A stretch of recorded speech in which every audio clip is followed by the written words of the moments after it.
Every once in a while, I find a game on the Nintendo eShop that I really wasn't expecting much from. And then I start playing it and think, okay, where did this come from?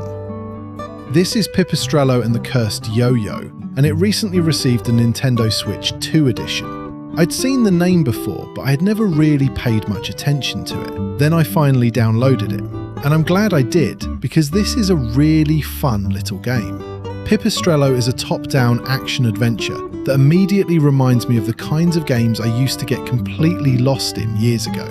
You explore a colourful world, fight enemies, discover new areas, and use your yo-yo for much more than simply attacking whatever gets in your way.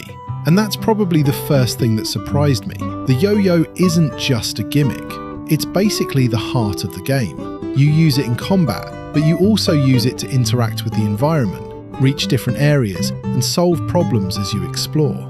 And once you get comfortable with it, everything starts to flow together really nicely. The combat feels quick and responsive, movement feels good, and there's enough happening on screen to keep things interesting without turning the game into complete chaos. But what I really like is the exploration. This isn't simply a series of rooms where you defeat every enemy and move to the next one. There's a world here to poke around in. You'll find different paths, secrets, upgrades, and plenty of reasons to wonder what's around the next corner.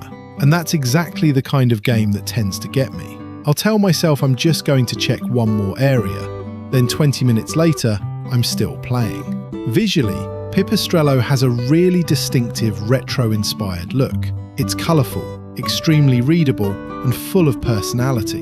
And now we have the Nintendo Switch 2 edition, which is actually one of the reasons I decided to finally try it. The Switch 2 version takes advantage of the newer hardware, with enhanced resolution and performance options, including support for higher frame rates. And regardless of which technical specification you care about most, the important thing from my experience is simply this: it feels really good to play. Everything is smooth and responsive, which matters quite a bit in a game built around movement, timing, and bouncing a yo-yo around the screen. Now, if you're looking for a massive cinematic action RPG with realistic graphics and a 100-hour story, this obviously isn't that. Pipistrello knows exactly what kind of game it wants to be. It's a colourful, old-school-inspired action-adventure built around one very clever mechanic. And personally, I find that refreshing. There are so many enormous games competing for our attention now that sometimes it's nice to find something smaller that you can simply pick up, start playing, and have fun. Which brings us to the question, is Pipistrello and the Cursed Yoyo worth playing on Nintendo Switch 2? For me, yes.